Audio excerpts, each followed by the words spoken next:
bother you, it would be a really shitty interview. Yeah. You know what I mean? I'd be like, oh man.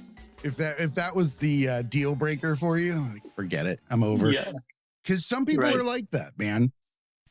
Kay, how's it going, man? It's going very good. How are you? Doing great. Before we get started, I want to have you pronounce your name for me. Because for sure. I got to tell you, your name has so many accent marks. It looks like eyelashes. Like, I was like, holy shit. When I saw it, I was like, so funny. I'm not going to try this, dude. I was like, I looked at it, it's blinking at me. Like, you're so... That's so funny. I never heard that. Dude, I'm going to steal that, Jay, if you don't mind. Please Eyelashes, do. I love that. Yeah, I never heard that. I love that That's so good. much. But yeah, so my name is Kálmán. Kálmán is the first name and Mate is the last name. Now, you see, let me give a little historical context. Hungarian, the language, is a phonetic language. So you see, in Hungarian, we have the letter A alone, which is off. And then we have the letter A with the line, the accent mark is up. So just like with the E, we have E without the line, which is F, and then E with the line is A. So Kalman Mate. But, you know, of course, because it's so hard, I just go by K. Everyone calls me K. Kalman Mate is not very hard at all. And it's got really cool alliteration. Like, I like that, but I can understand why you would have to do it, because people butcher the hell out of names and they like to make assumptions about you. The more accent marks that are on a name in America, especially when you're in the South, the more apt they are to speak slowly as if you have like some kind of mental incapacity, or they speak louder because they think that your ears don't work, you know, because you come from somewhere else. It's weird. I love the louder part. No, trust me, I know. What'd you say? I love the louder part. Like, if someone's not English, not first language, I could see maybe slowing it down a bit, but like, where are you from? Like, why are you yelling? They do that. You know, I don't understand.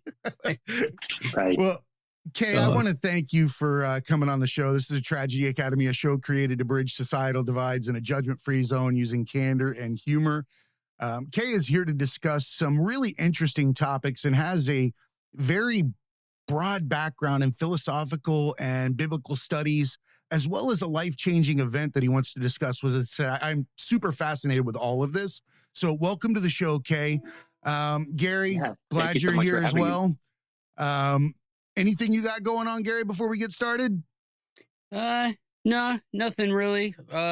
Same old stuff, just trying to make cool shit and, you know, get it out to the masses. So hopefully there's some new cool stuff coming. Always. Big thing is the Big Rim Racing. You know, it's a new racing league that we're doing. And Chicago, we're coming July 29th. We'll have a big event there. So maybe come check it out. And it's going to be all over the place. So I think that's the biggest one. It's insane culture. Just, you know, to kind of highlight this for a moment. I love that group of people and the camaraderie and the rivalry at the same time. It's Big Rim Racing is, you want to explain what that is, Gary, real quick? Yeah, it's like normally you would see like the donks with the big gold wheels and you know, the G bodies, which are, you know, really popular still in the Midwest and in the South. And like, you think of those as slow, like cruisers, you know, even almost lowriders, even though they set up, but these are race cars. You know, they have all the bling, for lack of a better term, and the dope paint jobs and everything, but they're, you know, engine swaps and transmission swaps, and they're fast as shit and look good. And it's the first urban racing that you know the country's really had. So it started in the South and it's growing, and you know it's a lot of fun. And yeah, it's like something new to some, old to many, but you know we're trying to push it out there. It's just, you know, a new alternative to racing. You know, most of the racing you see on TV is like a bunch of hillbillies making left turns for 4 hours, and that's not really what I'm into.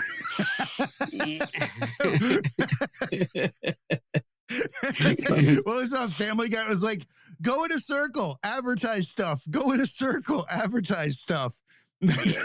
Right. But enough. Gary, you're going to have to let me know the location of this event in Chicago, because now I'm very curious. I'm going to have to come check it out. Yeah, I will definitely, I'll send it your way.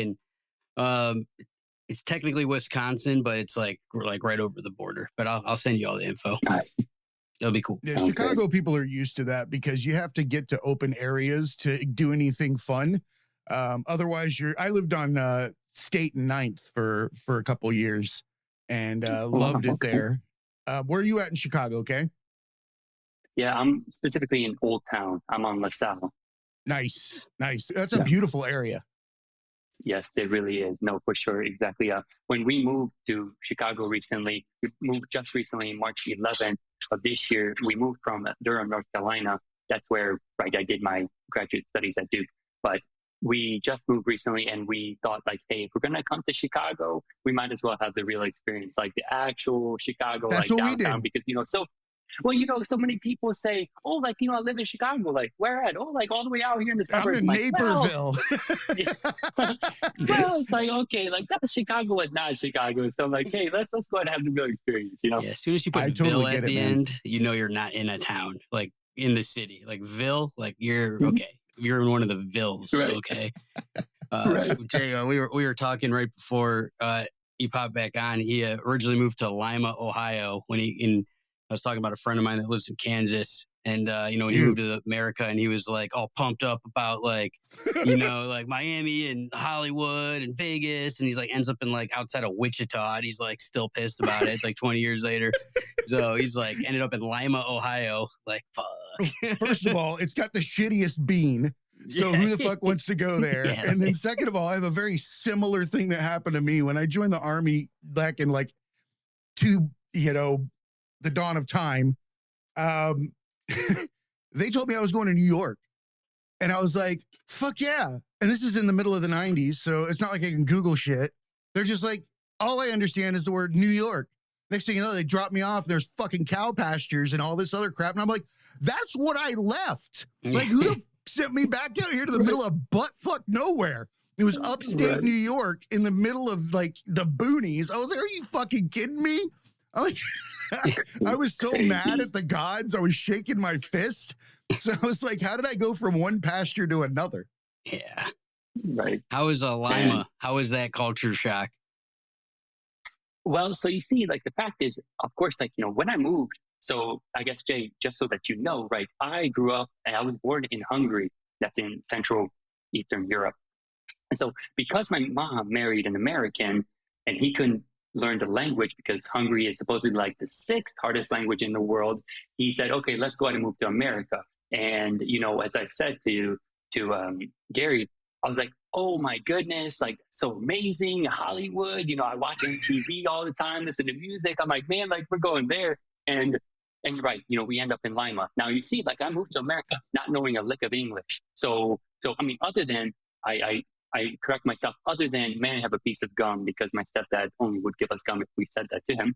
But so I don't know any English. And then we end up in this podunk town, and not only like the good part of Lima, like the hood of Lima. So, yeah, it's, it's just,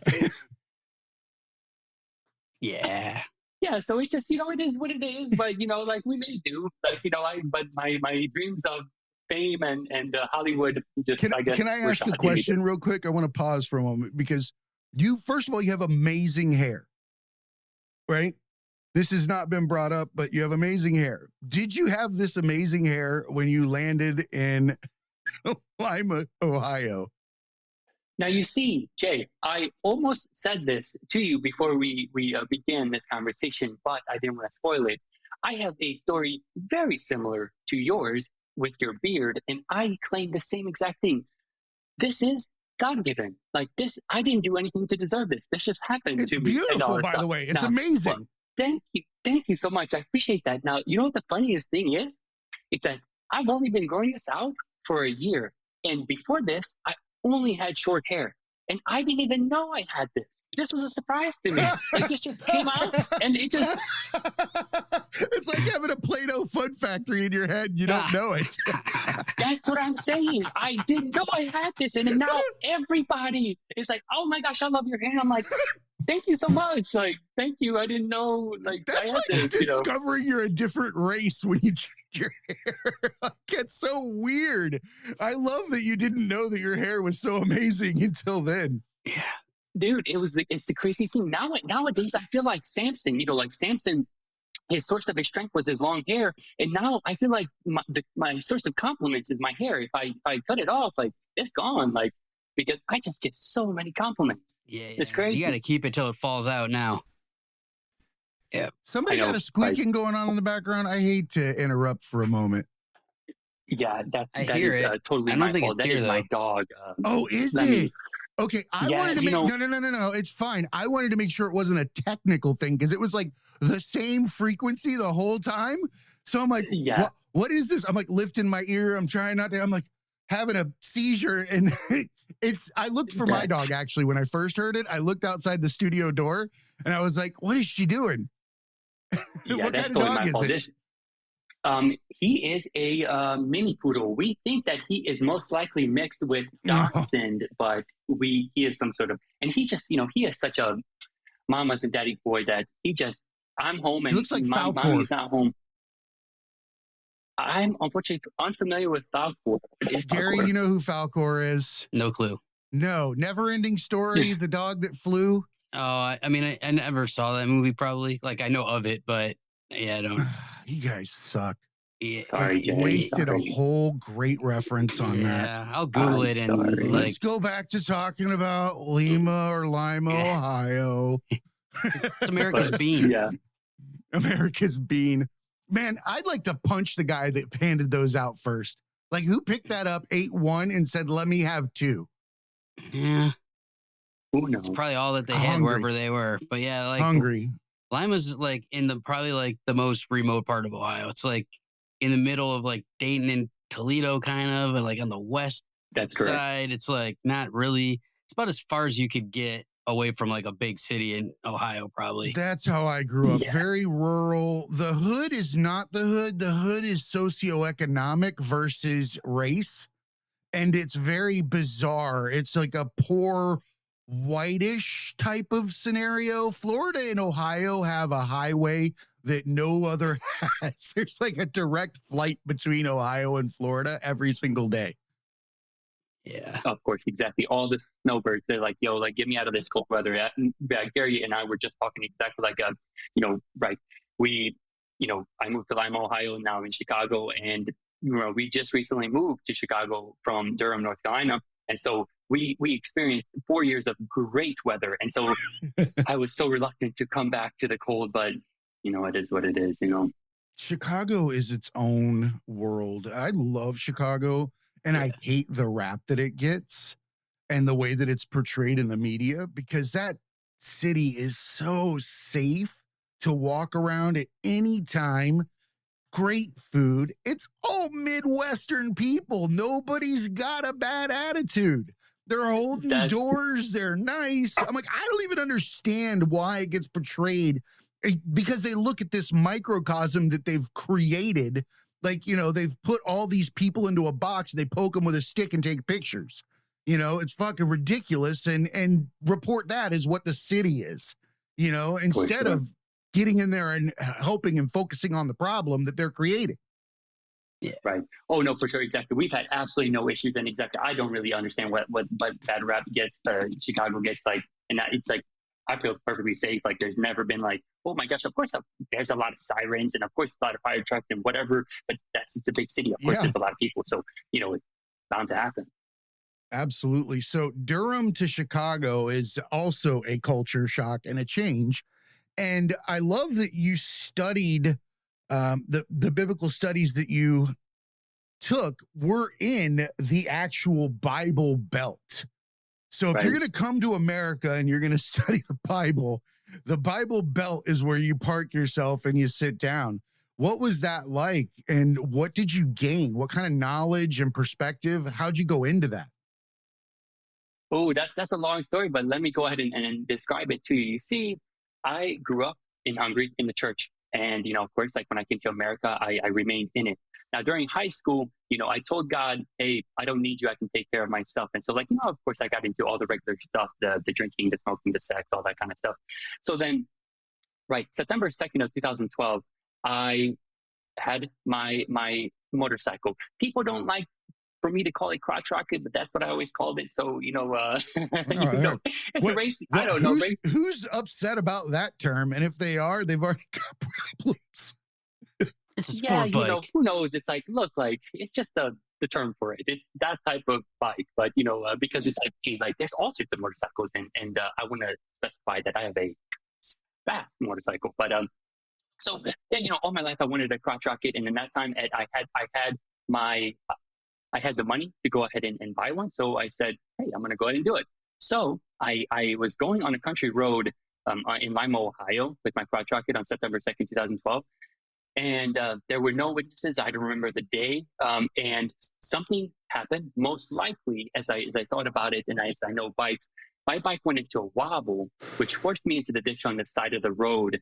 And I hit a ditch I hit a driveway at the end of the ditch, which catapulted my bike and I into the air. Now, mind you, I was going 118 miles per hour. So this is, within a millisecond. I did the calculation.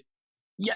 So I go in 0.2 seconds, I go 30 feet. This is like, in my mind it's I'm so sorry slow. to laugh. But the human body is not meant to travel at that velocity. It's crazy. But so, right, my bike hits a telephone pole to the right, and I somehow veer to the left, and I hit the road. Now, if I had the ability, I could share the scene, the day, the scene pictures with you. I have it from the police report. Send them to us. Well, if you're willing to, we'll share them with the episode. I'm more than willing. It's really crazy. The telephone pole had seen better days, let me tell you. It shattered. I felt that thing good in half. for you when you said you missed the telephone pole, and then you said the alternative was the road, and I immediately shriveled back up and said, oh dear God, how long do you slide at 118 miles an hour? Better than hitting that pole, though. I slid very long. Oh, fuck. Yeah, but so, right, exactly. So that's exactly what happened. Like, right, I hit the road. Now, mind you, like, I was dumb back then. I was a teenager who knew everything about the world. And so I was only wearing shorts and a shirt, and then with shoes untied. So, like, long story short, yeah, I got lots of road rash. Dude, you were naked. Were you wearing a helmet? Yeah, dude. Luckily, because even with the helmet, like I suffered such severe brain trauma that they had to check for brain swelling, and so they had to drill into my skull. But luckily, right, I didn't have any, so of course that's why I'm still here. But I broke my jaw, I broke my neck, I broke my back, and I broke my right femur, and of course road rash down to bones and tendons. Oh. Yeah. Holy shit. Yeah, dude. I can't imagine that. I wrecked my moped in Bali doing like 7 miles an hour, and I had road rash and like fucking fucked me up like nowhere near what you're talking about. I couldn't imagine going 100 miles an hour faster and flying off that thing. Yeah. Oh my God. Yeah, I can't either, honestly. Sometimes I really do wish I did remember the day, but sometimes I'm like, it's probably best that I don't. I feel like that's a self-defense mechanism of the mind. Is there really a need to recall yourself careening down the road, breaking bones? Probably not. And on top of that, you'd probably have the memory of a shoe and a dryer. Like, what the fuck are you going to remember? Light, dark road, light, dark road, light, dark road as you flip. Right. Right. That's scary shit, though. So that's what happened. And, so I don't remember the day or the first 14 days of my hospital stay. Oh, shit.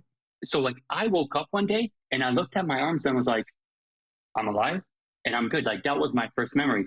And so then, I got out of the hospital after 21 days, almost like spotless. The only thing is I was on crutches just because they had to put a metal rod in my femur because that was the only way they could go ahead and fix it. But so I'm on crutches, but I'm good. Like, I'm golden, like, no problem. But so I go back to church, after I get out, and then people are like, oh my gosh, God's got big plans for you, this and that. And at that time, still not on that boat. And I said, okay, like, get out of here with that stupid mumbo jumbo. Like, I don't believe that stuff. But so, I go back to my life, do things as usual. But then the following December, so this is like a year and a couple months, I'm at church, and all of a sudden I feel this like banging on my heart. And of course, like, I know the Bible, and there's this passage in Revelation, the book of Revelation, that, behold, I stand at the door and knock, Jesus says to the church.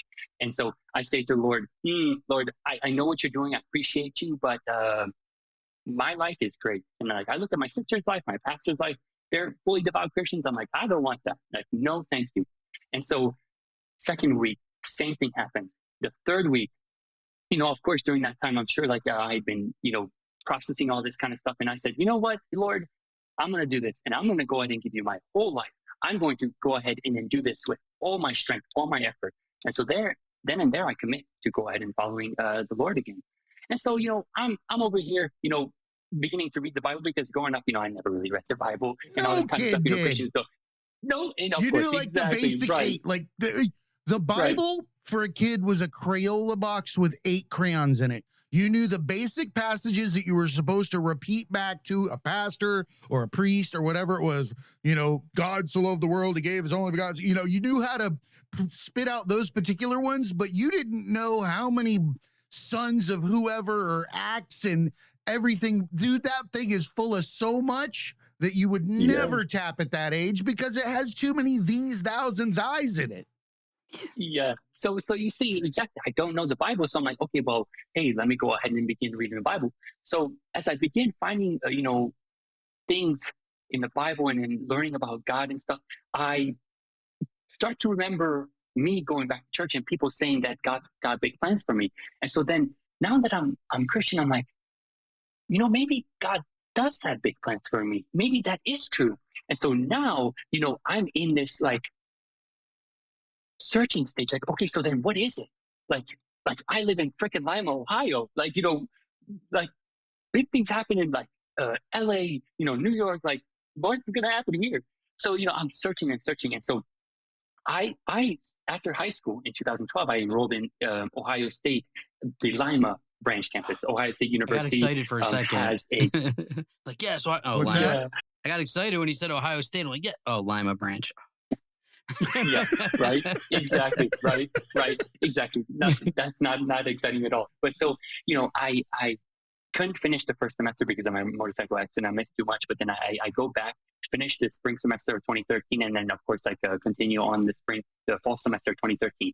Now, in that fall semester of 2013, I find out about this multi-level marketing opportunity called Vima. Now, by this time, Vima is no longer an MLM company because of stuff that happened, but they still sell the product.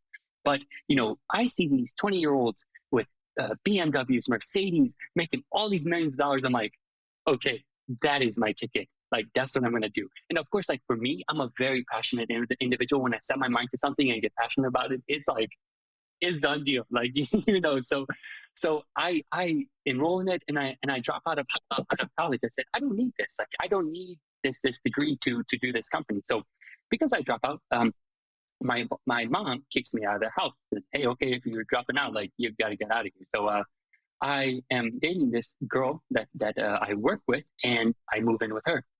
And you see, both of us were like, yo, there's nothing going on in Lima, Ohio. Let's go ahead and go to Columbus, Ohio, where my older sister is going to the Ohio State University in the actual Ohio State. And so that doesn't work out. We go to Toledo, Ohio. That's where we end up. And, well, okay, bigger city. So, but again, there's nothing going on in Toledo, Ohio, but,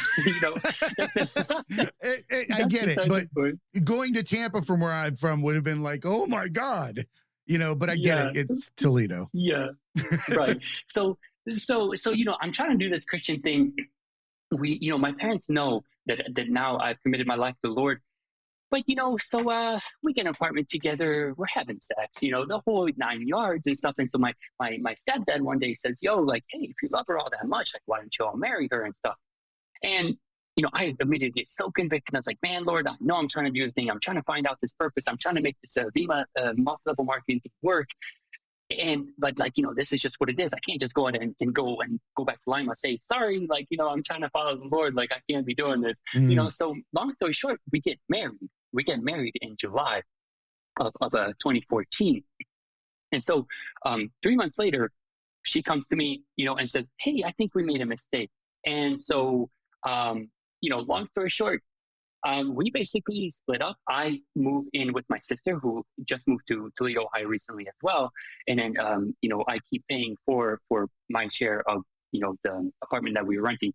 So 8 months later, we officially get, like, I guess an annulment technically, but like a divorce in court. And it's really throughout that 8-month process that my ego, everything gets demolished. Like, I am a person that has loved to in the past really just plan out my life, basically know exactly how it's going to unfold.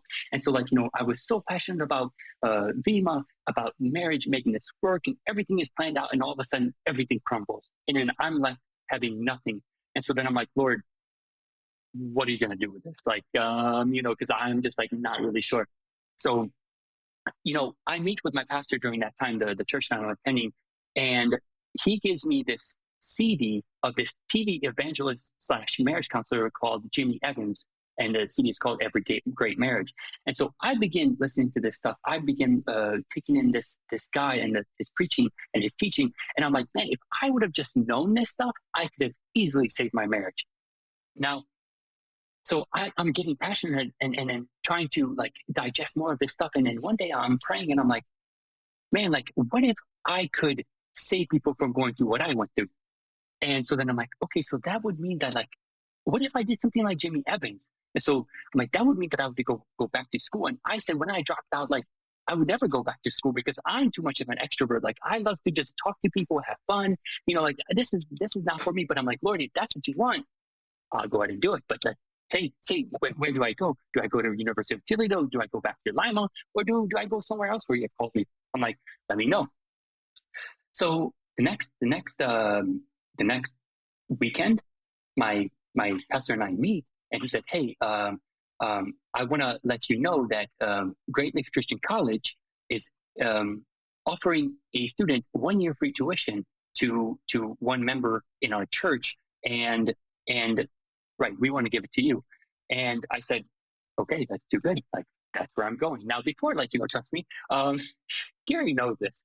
Ohioans don't like Michiganders, and Michiganders don't like Ohioans. So I said, that's one place I'm not going to go, is Michigan. But I said, 1 year free tuition, too good to be true. I said, okay, that's where I'm going. So, mind you, I enrolled in Great Lakes Christian College with the psychology / counseling major.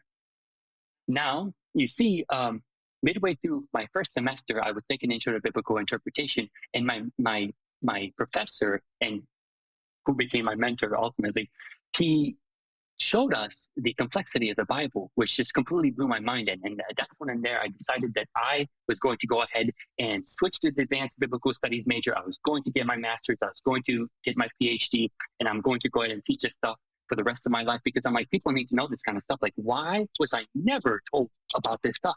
So, like, let me quickly give you an example. The illustration that he provided was Solomon.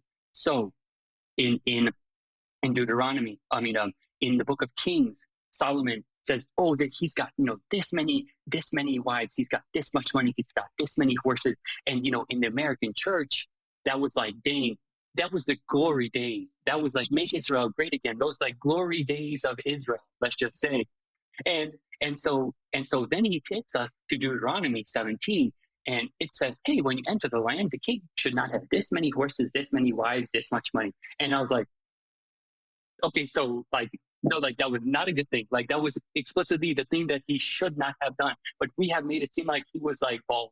And so I was like, okay, like people need to know this kind of stuff. Like people just need to know. And so that's what I guess started my journey in biblical studies. Sounds like you've always had a fire within you to understand the human experience.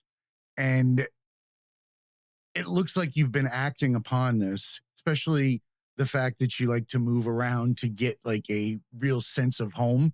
I can kind of understand what it's like to not want to live where you are coming from, but also trying to make a home elsewhere, all while having a passion burn inside of you that says, yes, we're all capable and are going to do amazing things. At some point in time, some of us can recognize that we have a flame earlier in life, or they always feel it burning. They know that they're supposed to translate the human experience through their lenses as best they can to those around them and be able to grow at the same time, because we're naturally curious as to what the fuck this is, right? In the Bibles, much like the Quran or, the Old Testament, the Jewish, documents, they're all stories And they're all written out in a manner where they're giving you basically the keys to understanding life and how we're supposed to interact with ourselves and each other and the gift that has been given to us, the present. It's nothing more, nothing less. I mean, it can mean more based on the lenses that you wear and how you translate it and apply it to your life. But on the surface, I say this a lot. Religion, for the most part, it's a pizza. And each slice has a topping. And those are each religion, but they're all pointing at the goddamn middle. And it's that stupid little table there that keeps a box from slamming on it. That's God. Like, I don't know how else to put it. They're all selling the same shit. And we all should be doing it. They're amazing tenets. Like, do unto others as you would do unto yourself. That's pretty damn smart. What I've learned, I'm not a religious guy, right? I kind of laid out my philosophy right there. Feel like they're all kind of telling the truth. It's like DC and Marvel, right? But at the end of the day, if I just treat someone with kindness, and I started to think about this, if every time I walked up to you, I smiled and was happy, it was like, what's up? Anytime you thought about me when I wasn't there, who would I be? The weird what's up guy. But you'd be happy. You wouldn't be upset with me in the absence of me. And at the same time, you're getting treated like I want to be treated. You're going to greet me back with the same thing in the majority of the time. We like to create the people that are around us when they're not around us. Right. So if we do unto others, we maintain that position and we help them maintain that position going forward. I commend you for acting on your message, the way that you came across your flame and how you've ignited it or removed that glass so that it can actually get out to humanity. You know, a lot of people get lost in them. I don't know. It's almost like now religion has ads. Right. Like it's like when you're scrolling through it, it pops up that basic 8. Like I was talking about, the kids' Crayola box, and it doesn't let you look under it. Yeah. Yeah. And then of course, like, don't even get me started on like, American Christianity nowadays and just religion and like, of course, like the divide that it causes in our world, because that's just a whole other topic. But, Jay, I appreciate that, but I do want to let you know that, the story continues and it gets much, much, much more complicated. And so, if you want me to share that part and how it got complicated, I can do that as well if you like. So are you speaking in the historical sense as to how the biblical portrayals have been misportrayed or given that's seasoning depending upon who was writing the edition? Something along that lines? Or the canonized books versus non-canonized? Well, no. So that is also another discussion that we could 100% have. But no, that's, of course I learned that, but that's not what I guess I'm referring to. What I'm referring to is that I got into biblical studies, but I am looking at it from a historical sense in that my life turned out. It started one way and it turned out a different way, and I didn't expect that. I guess let's just say. I like that. Gary, you've always had an interesting take on religion as a whole. I'd be curious to hear your thoughts on this. Well, my mom worked for the Catholic Church my whole life, like 35 years or something like that. And while I'm not a huge fan of organized religion as a whole, for many reasons, that gave us, what we needed to survive, single mother and everything. So I always had love for that particular church and the people there that ran it. And it's kind of similar to what you said. It's like, it's like a lot of pages to just be like, hey, like, be cool. Don't be an asshole. Like, help people out that have less than you. And like, just, it's like, if everybody lived by that, just like basically what you said, do unto others, like if everyone was just cool and helped each other and, had morals and like, hey, if someone did that to me, I would hate that. So I'm just not going to do that. It's like, if they're, and they all say the same thing in different ways, for my limited knowledge of it. But most religions say the, few basic things like, which if everybody lived by what Jesus represented, like it would be great. But the people screaming Jesus the loudest usually have AR-15 as well and a whole bunch of racism in their back pocket. And it's like, well, that guy did not look like Matthew McConaughey for one thing. That dude looked more like Bin Laden than McConaughey. Yeah. And it's like, and he would definitely not be on your side if he came back today with the flag and the rifle. He would be on the other side of the border, like trying to help feed and clothe the people.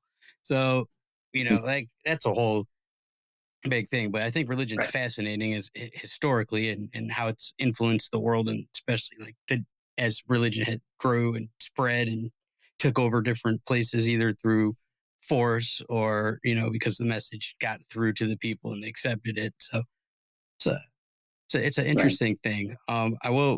You did say that you went to Duke, and here at UNLV, we have a saying that God hates Duke. So that's kind of a topic I'm not really sure. That's funny. God hates Duke. Yeah, so I love the simplicity behind that cut. It's just right to the mark. Yeah, God hates you. Yeah, yeah. It's an old rivalry. Yeah, no, for sure. But it's right. Right. Trust me. Right. I was totally aware too. Like right. The UNC Duke division and rivalry exactly. It's just like the Ohio State versus Michigan kind of like. It's so ingrained in the culture that it is like living and breathing every single day, and you're surrounded by it when you live there, because exactly either you're Duke or you're UNC, and you got to choose a side. Yeah, that's fascinating. It's a mask, right? It's a character. You have to pick a character when you live in that area of the world. Otherwise, you're probably ostracized or not part of the conversation unless you're wearing a stupid windbreaker with the right O or M on it or some shit. That's so funny. There's no right M. Right. There's a right O, but the M's. The M's are a no? No. Okay. But yeah, sorry to hijack your story with my college basketball or football bias. But UNLV hates Duke and Ohio State hates Michigan. It's like I don't think Duke cares about UNLV anymore because they went on and just been killing it forever. And we just had a couple of years in the 90s where we were rivals, but we hold on to that. You have to. Whatever works. Right, exactly. Absolutely. But you were talking about, your life not going the direction that you intended it to. You had two bad things happen, right? The accident and then a divorce, which at the time, both those things obviously are stuff you wouldn't want. Hopefully one day I get in 100-mile-an-hour accident and then I get divorced. No one would be like, hope that happens. But it seemed like you made the best out of both of those, and those sent you in directions that improved your life as opposed to, the opposite. Do you feel that way? Yeah, for sure. I mean, I 100% believe that we are all products of our past and of our experiences. And so, right, everything leading up to the present moment has shaped me for this present moment. Like, I 100% believe that. Now, right, and, another unfortunate thing is I had a biological father, but he passed back in 2013. And so that was another sad thing for me because, I love my father and he loved us. And not having my father see me grow up and stuff, that was sad. So, right, all these different aspects of my life definitely have shaped me. Now, you see, I can't say that I have been always the best, and I haven't. I haven't been the best at processing all these traumatic things that happened to me. Now, of course, like with my first year at Great Lakes Christian College, I did go to counseling to go ahead and work through that divorce because, that really did affect me. Like, I don't want to downplay it at all. Like, I one time driving home from work, I was contemplating suicide because I was just at such a low point. But, exactly, like, I focus on the fact that, there's so many people that love me, so many people that would not want to see me die. So, I worked through it. But right, exactly. All of it has led to where I'm at, and it has all influenced my thoughts, my philosophies about right life and people. Yeah, I mean, I don't know, Gary, if I guess that gets at what you're trying to get at, but yeah, It's a, people, the past is in the past, and like I firmly believe in leaving it there, but also it's the, your thing of Play-Doh, and and all your experiences like mold you into the person. So, while I try not to dwell on things in the past, I do try to learn from the mistakes I made and also the things that went well. But yeah, like if you didn't go from Hungary to Lima to like and the people that you met and the experience that you had, you'd be a totally different person, than right, so it's like you have to take all the good and the bad. And, some people grew up with a perfect life and then they get to right, college or something and shit hits them in the face and they have no clue like how to process or deal with it at all. And then some people are getting the shit end of the stick from day one. They never see anything else or see that they have the potential to do other things. And, They're so excited that they got the cafeteria job and the extra $15 a week, and they're getting to sling mashed potatoes, because where they came from, that wasn't even a chance of happening. And they're standing in college now, getting a chance to do that, as their ride. I would totally have been happy with that. If a school had given me something that somebody else would have considered horrifying, you're going to do what? I'm like, fuck, I can get out of where I'm at and I can just sling some mashed potatoes to get my degree. Where do I sign up? I'm out. But, for everybody else, it's not the same. right. I want to take a step back. You had mentioned during that time frame of the divorce and after the accident, I think it was more towards the divorce end, you mentioned that you had, I think, shattered your ego had become dissolved to some, so to speak. That particular crossroads is something that I think a lot of people hit regardless of religion, but can have a catalyst effect that makes them turn to a life of change or a life of purpose.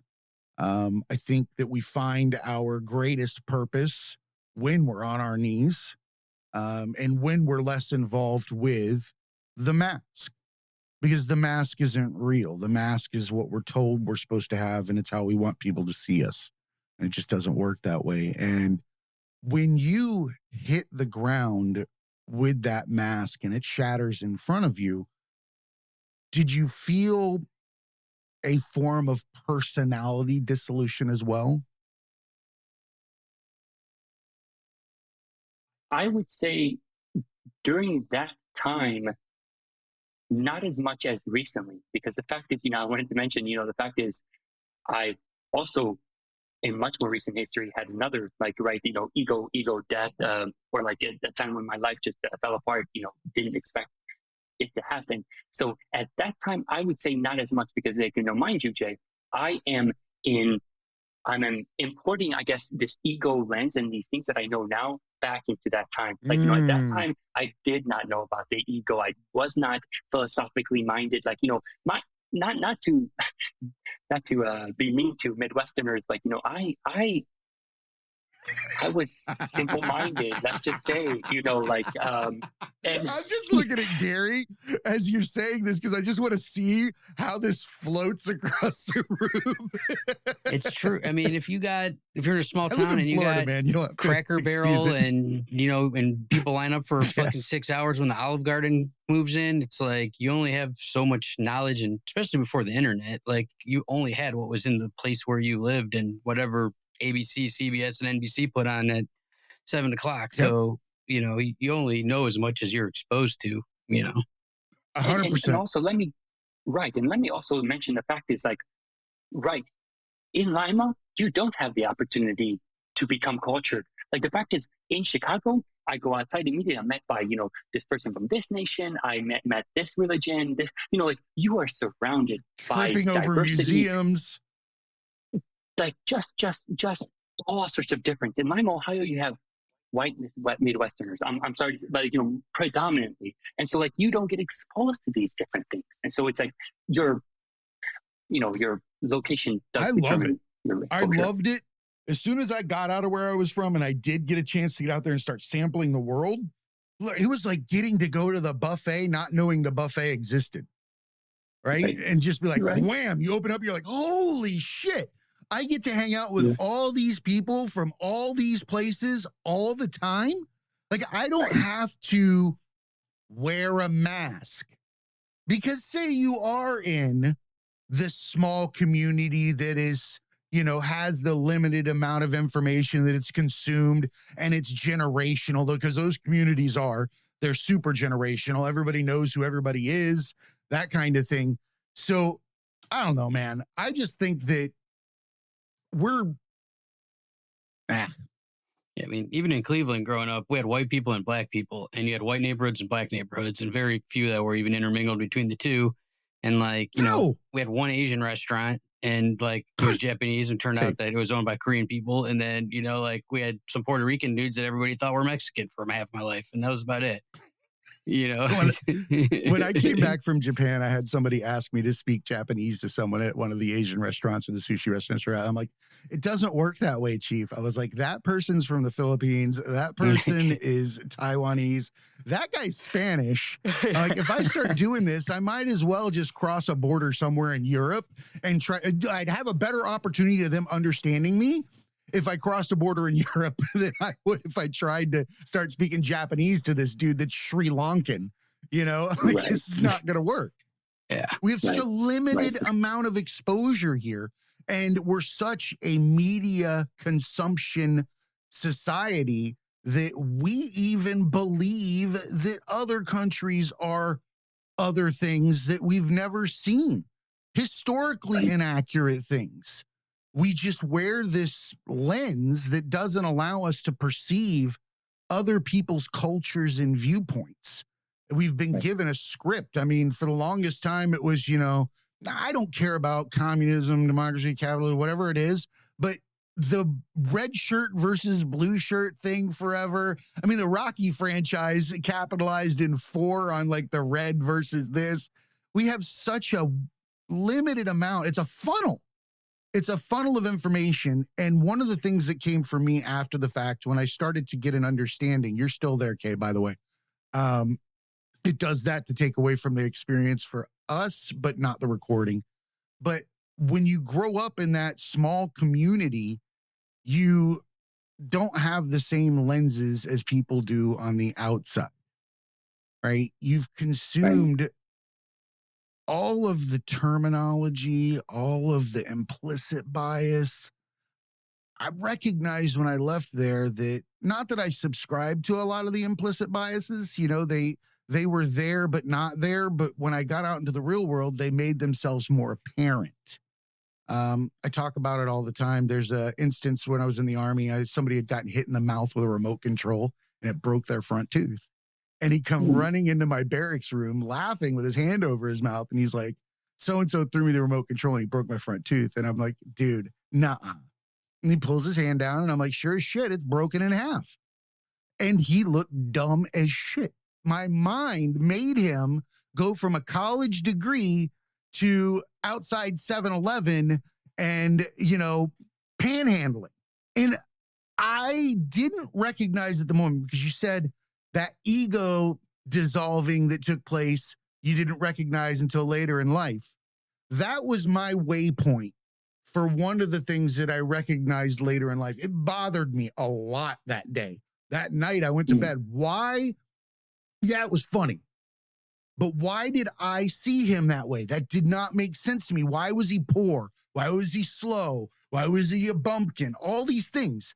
And later in life, it started to reveal itself, you know, that I was told that is the perception I should have.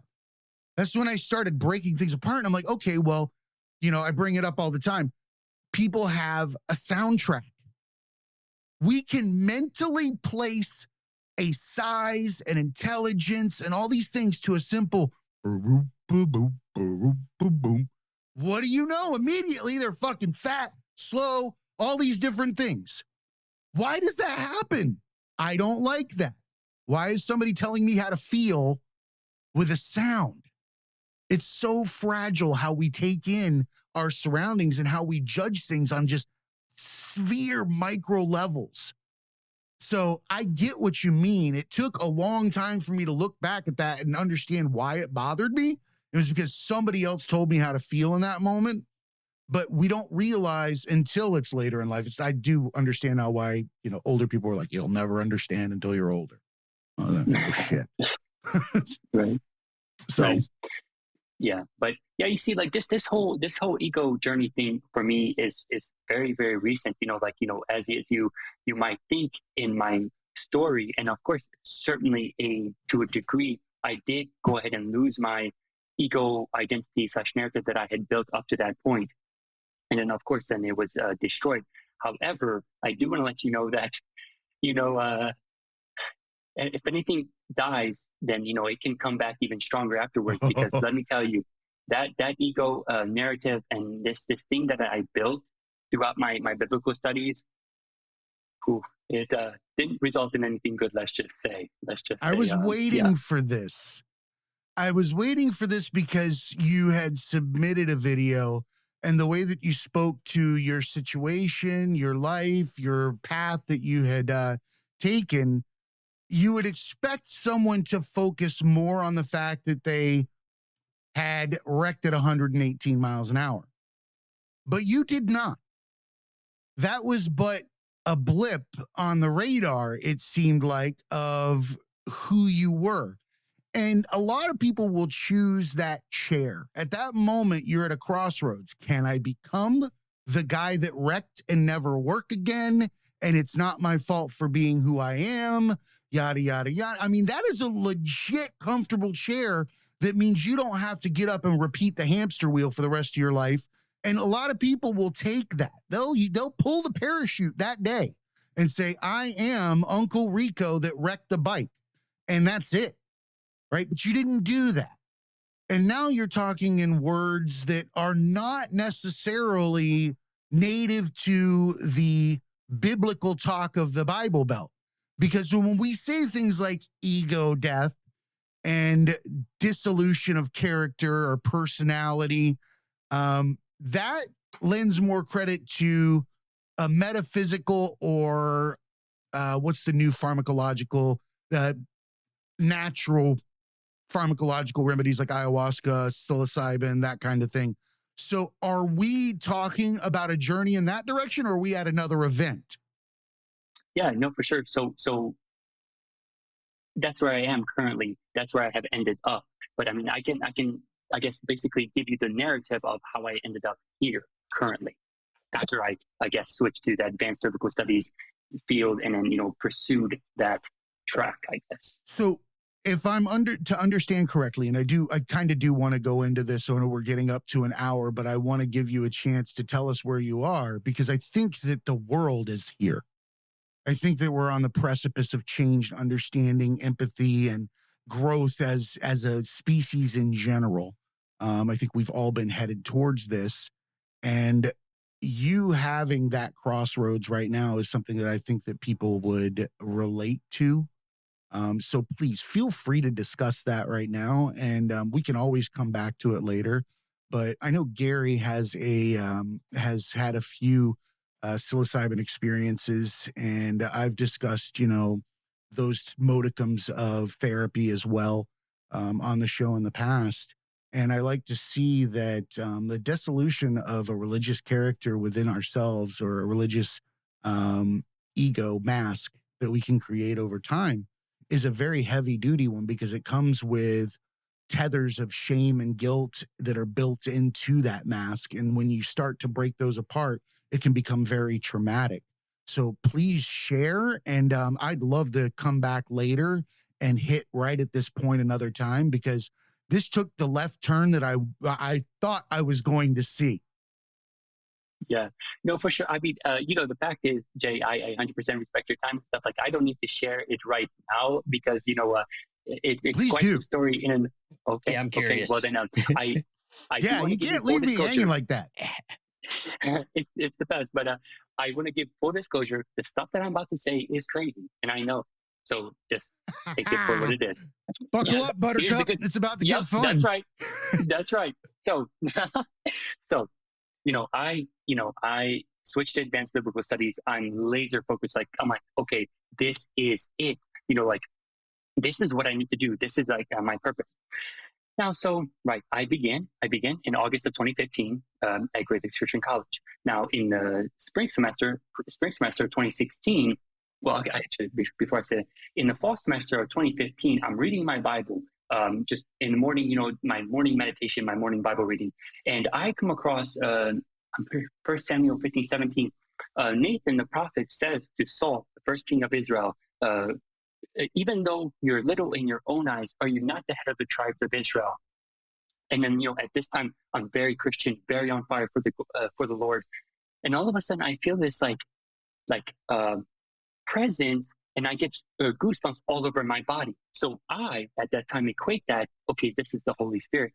So I'm like, okay, Lord, what are you saying? Like, you're the head of the tribes of Israel. I'm like, okay, I'm not the head of the tribes of Israel, Saul is. And you're like, okay, today so I'm like, okay, Lord, whatever. If it is from you, confirm it. I know it sounds crazy. 3 days later, my coworker, not Christian, we're just, coworkers. And all of a sudden randomly says, okay, I could really imagine you being a king in the next life. And then immediately I'm like, Gary, man, you're such a shitty friend. You don't tell me things like that. Like, you're supposed to greet me with you need to step up your game. He gets friends fucking show up and be like, bro, you're going to be a king next fucking life. I'm kidding, dude. You're a great friend. That's great. Yeah. I'll work on that.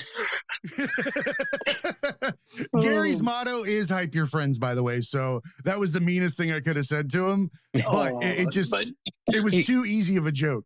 Yeah, you're a king in this life. Love it. No, I love it. What's that, Gary? Yeah. So you're a king in this life. I don't know about the next one. I mean, no, next one, definitely not. Right. Well, hey, we don't even know what's in the next life if there is one, but who knows, whatever. But so that begins rolling around in my head. I was okay, I don't know what that means. So the following spring semester, 2016, I decided to go ahead and go to a trip with my school to the Dominican Republic. I've never been on a mission trip in my Christian life. So I'm like, okay, let's go ahead and do it.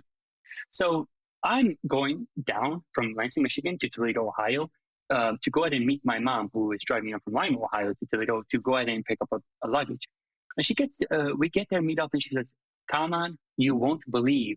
But, I usually like to listen to music when I'm driving in the car. But today I just felt like, I should go ahead and listen to some preaching. So she said, I just reached into my console and pulled out one of the random Steve Sampson CDs that I had in the car. Now, mind you, Steve Sampson was this preacher / prophet guy who visited our church once a year in Lima, Ohio.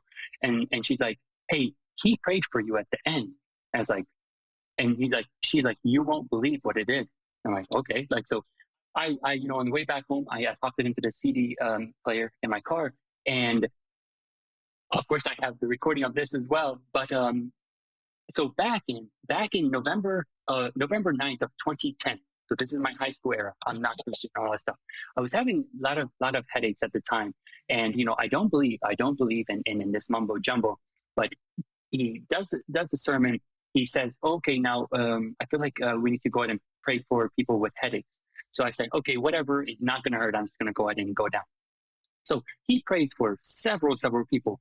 He gets to me and says some things that I'm just like, oh my goodness, as I'm listening to this, I'm like, oh my goodness, I don't believe it. So because, I have listened to this, I've tried to figure out so often, try to understand what this is all about. But I've listened to it so much that I could basically repeat it to you verbatim. So he says, he says these things, and he takes the pause. He's like, I see you walking on hot coals for a short season, and you're going to say, oh, this is like painful. This is not what I thought. But immediately, God is going to throw you into your destiny and your purpose. And not only is God going to throw you into your destiny and purpose, but you're going to love the way that the Lord leads your life. Now, I remind you, like, this is going to be a struggle. During your headache healing, he said all this? Yes. So he doesn't even pray for my headache. He doesn't even pray for my headache. Like, he just immediately jumps into like crazy stuff, and so mind you, okay, so I hear this stuff. Okay, so you're going to walk on hot coals and then immediately be thrown into your destiny. So I'm like, oh my goodness. So my divorce, which just happened, like a year prior, so bad, like got me in the dumps. And then now I'm in another city, loving my life, loving biblical studies, finding this purpose. And I'm like, oh my goodness, like, is this real? Like, I feel like there's something there. And now, mind you, another piece is in the beginning of the prayer / prophecy. He says, he's like, God is going to cause you to be so intuitive, so cognizant of what he is doing, that not only is it going to be a blessing for you, but a blessing to others. So you see, that's that. Now, mind you, if you study biblical studies and you study the prophets, people most often, especially in the culture that we live in, think prophets of the Hebrew Bible / Old Testament were fortune tellers. They were future tellers. They were able to go ahead and prophesy what was going to happen, like God told them and stuff. However, that is not a correct, and not proper view of prophecy. People, this is the best phrase to convey it. People think that prophets are fortune tellers, but they are not. They're foretellers. They were able to read the signs of the times and instruct the king on what's going to happen. So, for instance, the prophet says, hey, Babylon is going to come get us. And now, how was he able to go ahead and say that? Well, because they started and got to Syria. Then they were going in the Fertile Crescent, and they were going to hit Syria next. And of course, naturally, hit you along the way to Egypt. This is like the ability to read the signs of the times. Based on the actual signs around that are happening. Like, okay, this group over here has become angered and they're starting to have some political unrest. And this group over here has, advanced from here to here. I can see how that could get misconstrued over time. Whereas it's some kind of, like you said, I'm predicting the future. No, I'm predicting the shit that you guys aren't looking at. I feel like the prophet now is the first mindful person. Right. Actually looking around at what's happening versus their own mask. Yes, 100%. So long story short, these things all conflate together and basically provide to me this egoic messianic complex. So, okay, we have king, like I had this experience with king. And then, okay, I have a prophet, because, this being cognizant, being a blessing to others. And, this is the prophet section. And then, I'm studying biblical studies. I am learning all these things. And, in ancient Israel, who were the only ones who studied the Torah and studied these writings were the priests. The priests were the only ones that were literate in this stuff, and so that they could go ahead and teach the masses. So king, priest, prophet. What was Jesus? King, priest, prophet. So this messianic consciousness, ego consciousness, is, throughout my education goes full force. Like I'm like, but now mind you, I'm not dumb. Messiahs, they just, David Koresh was this messianic, and then you see what happened here. I'm not trying to be that. That's not me. That's not me.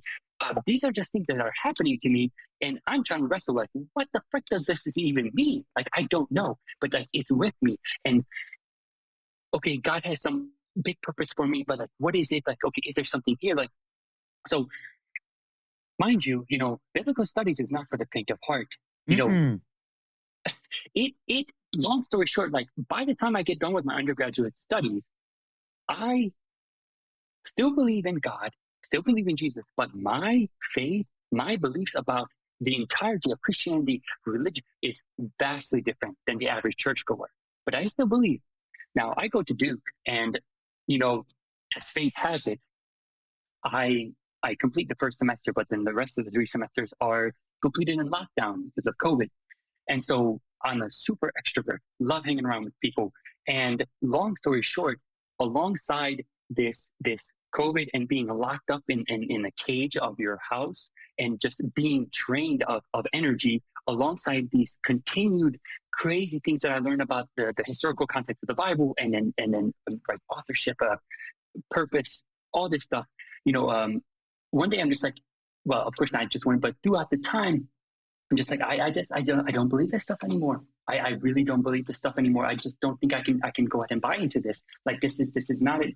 And so then that's Jay when exactly this other ego loss is like, look, like if I don't believe in this biblical stuff, like this Messiah like ego construction, like like it's done, like so long story short, and I thought this was my purpose and this was my destiny, this biblical studies and teaching it to others, and then I'm like, what is my purpose anymore? So yeah, I lost that, and so I graduated in 2021 from Duke, and ever since then I've been trying to basically rebuild my identity, find out who I am. And, in the most recent, like 6 months, I've been really leaning into egoic studies, Alan Watts, Eckhart Tolle, just this like living. Love them.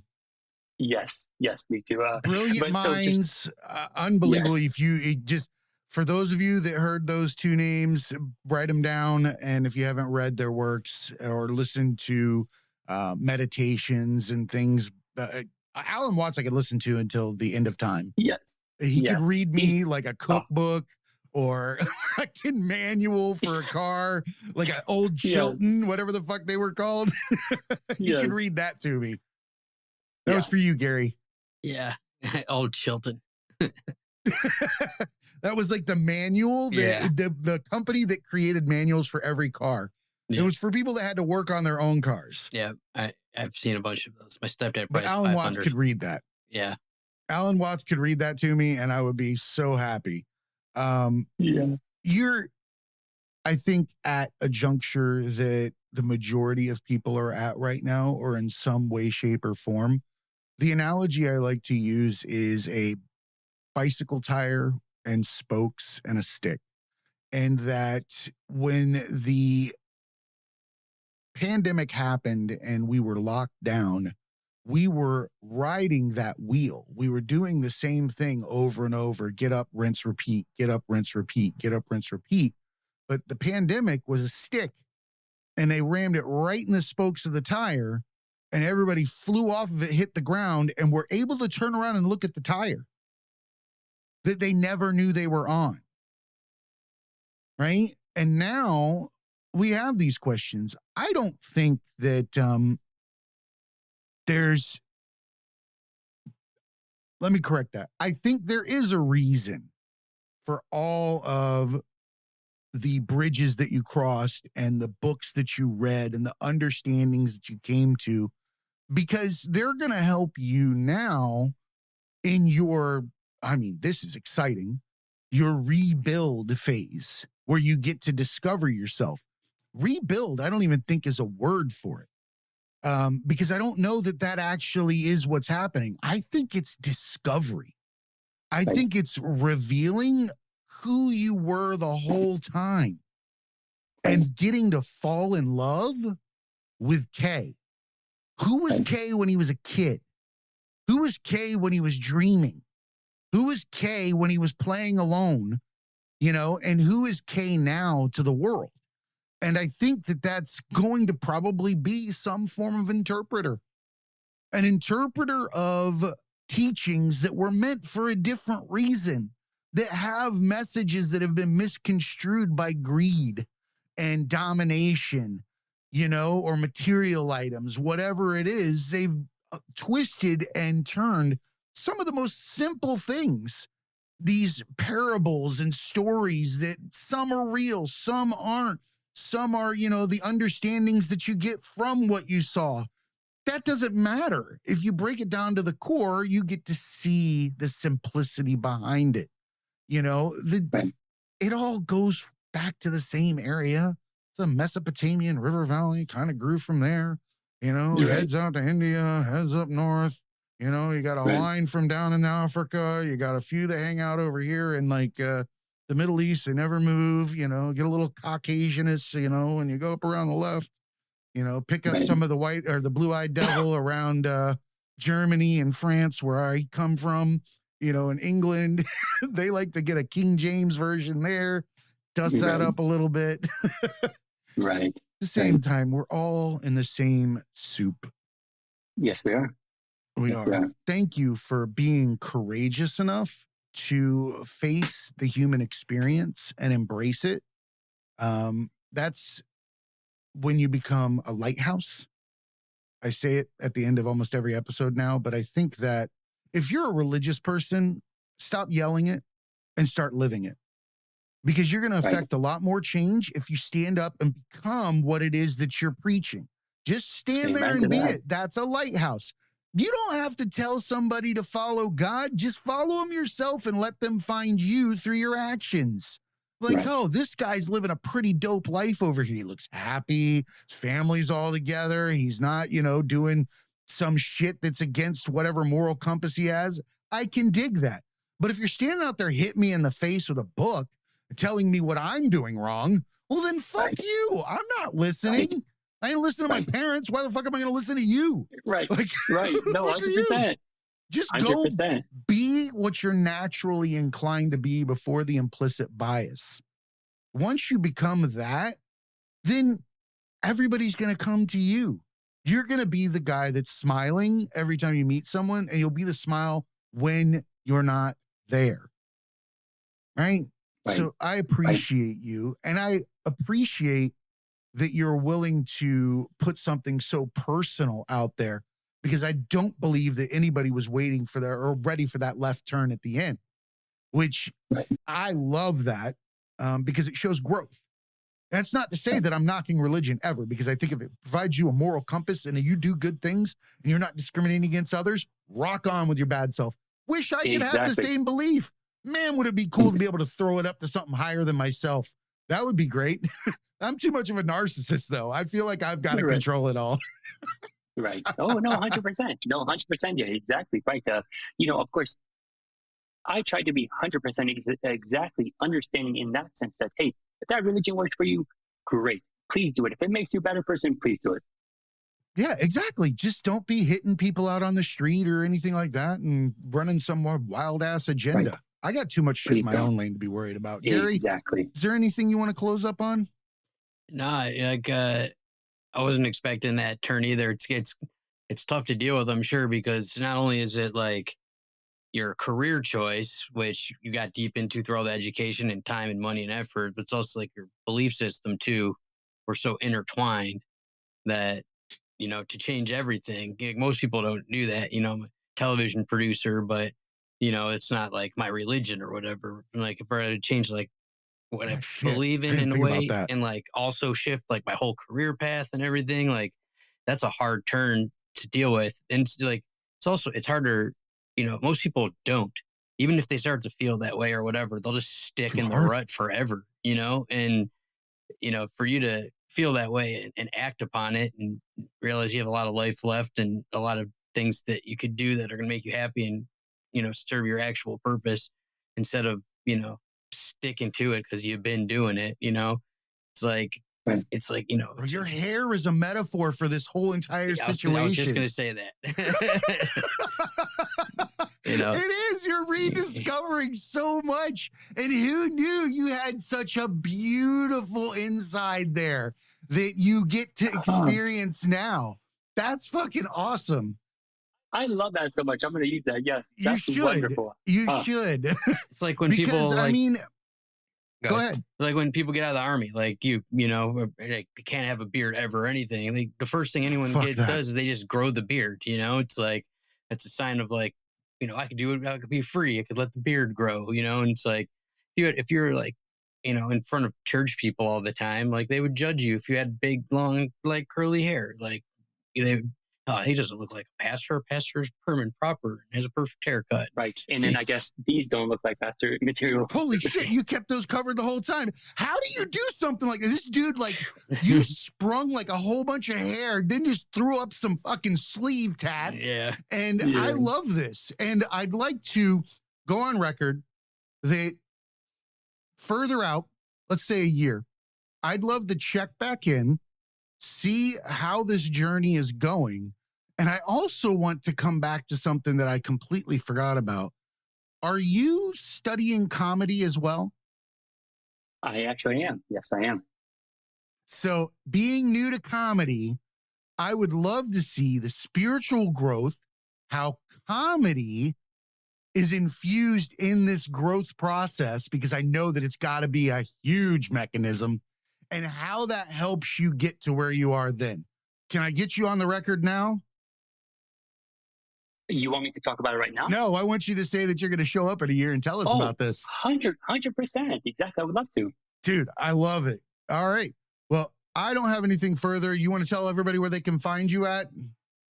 Yeah, for sure. I mean, of course, like they can find me in most of the social media platforms and Facebook, search by my name. On TikTok, I am at one Kalman Mate altogether, my name. I have a funny one. I also have a TikTok channel for biblical studies called at tidbitbib, and then of course I have a YouTube channel for that equivalent. And so, yeah, we'll put that all in our show notes so everybody can find it. I think they'd be interested, because you're a very eclectic guy. You've got so many different layers, and I feel like we just got to see like part one of so many different chapters, and I'm excited for you. You get to rediscover yourself. And I live by the philosophy that to not be yourself is a slap in the face of whomever or whatever made you. Yeah, no, Gary and Jay, thank you so much for having me. This has been such a pleasure, for sure. Awesome. Hang on just one second. Remember, everybody, be cool and keep learning.